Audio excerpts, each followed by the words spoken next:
Yan mga master, so andito tayo ngayon sa sa Kawit, Cavite. Sana all. So meron tayong i-check dito na wiring. So yung pinapagawa kasi ni Madam is dapat daw i-disabled natin yung mga nakatap sa power supply nila na hindi naman, nasa tingin niya hindi naman sa kanila nakakonect. So medyo malaki kasi yung binabayaran ni Madam monthly. So kung tiisipin, hindi naman dapat, kasi pailaw lang naman sa construction site yung silbi ng kontador nila. So kaya dapat ma-disabled yung mga naka-jumper na iniisip niya. Yan, so ang gagawin natin dito ngayon, magdi-disable lang muna tayo ng mga sa tingin natin na naka-jumper sa kanila. Tapos syempre magpo-propose tayo ng rewiring, power supply rewiring. So unahin natin yung yung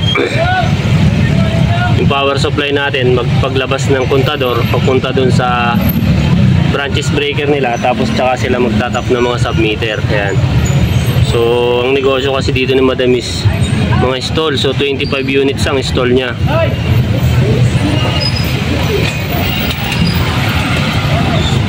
Doon.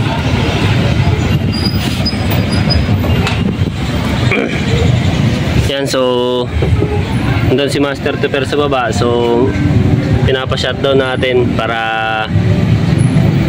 matanggal na natin yung mga sa tingin natin na naka-jumper. So pinaalam muna natin yung mga store ng mga tindahan na iba na magsa-shutdown tayo para at least hindi sila magalit. So kung tutusin, may bas-bas na rin naman to mga master, kasi si Madam ang nagpapagawa, tumawag siya sa atin. So ito muna daw gagawin natin, tapos tsaka natin propose yung papalit nating wire. So kinumpute ko to 20 to 25 units na install. So 50 mm ang lumabas sa kanya mga master. Yan, so 125 amperes na breaker. Yan.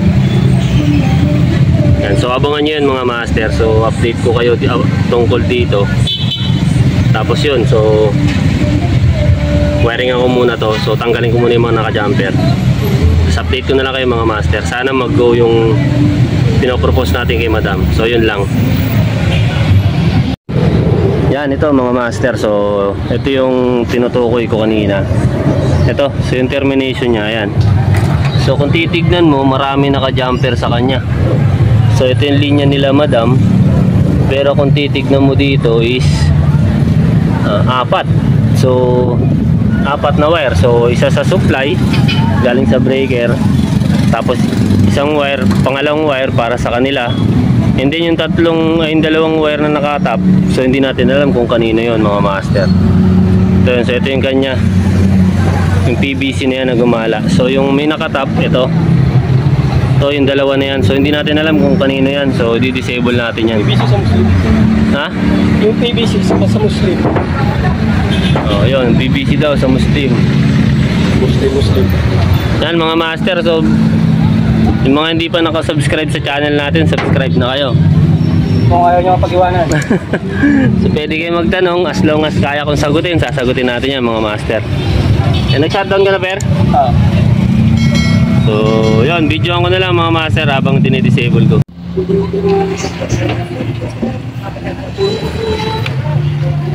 Batan muna natin mamaya, i-kukuryentin tayo na ito ni Master Tupper eh. I-core tayo na ito eh. Order at chitap clean. Minute na nga siya oh. Ayan oh, power. Sunog na siya mga master. May dikit. Ayan oh. So nag-overload na yan.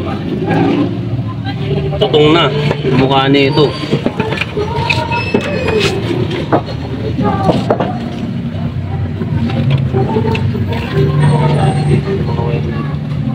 Ito pwede atakin ito eh.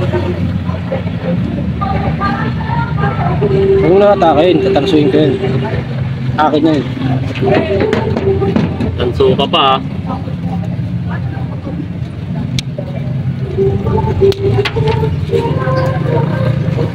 Tatanggalin natin to, yung may tugtungan mga master.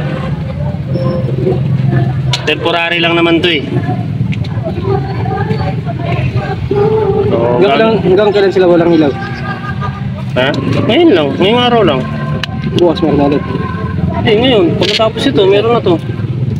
Tatanggalin lang natin dito yung pinag-iinalaan ni madam na naka-jumper sa kanya.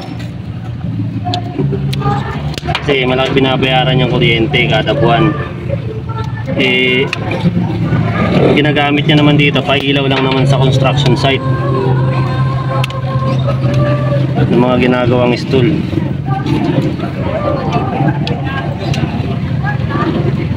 Wala kinuha mo yung pipe cutter ko doon.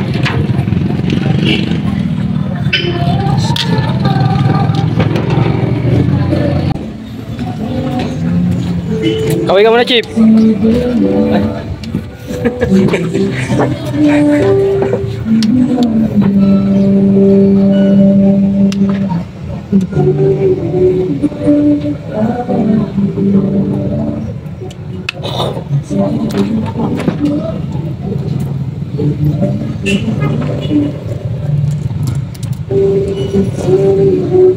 Nagduktong yan.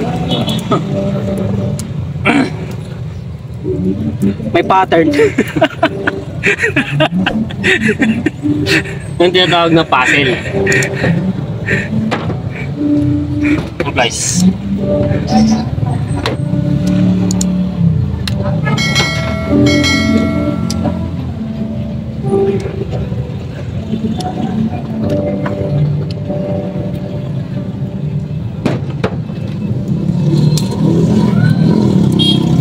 Flexible. Yata yan.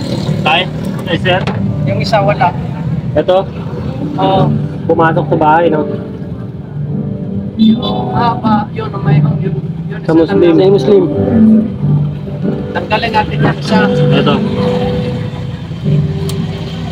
Yan lang sa Muslim. Pagkala ito. Ito, doon na to sa ano. Pistol. Kantin, o. Ito nga ano. Haba. Yung isa wala na yan. Saan kaya yan, no? Sa akin? Sa ano yan? Yan sa... Ito. Pumasok sa ano, kay Same? Hindi, may sino kaya gumagamit niya? Mahirap niya pag may naka-tap na kuryente dyan.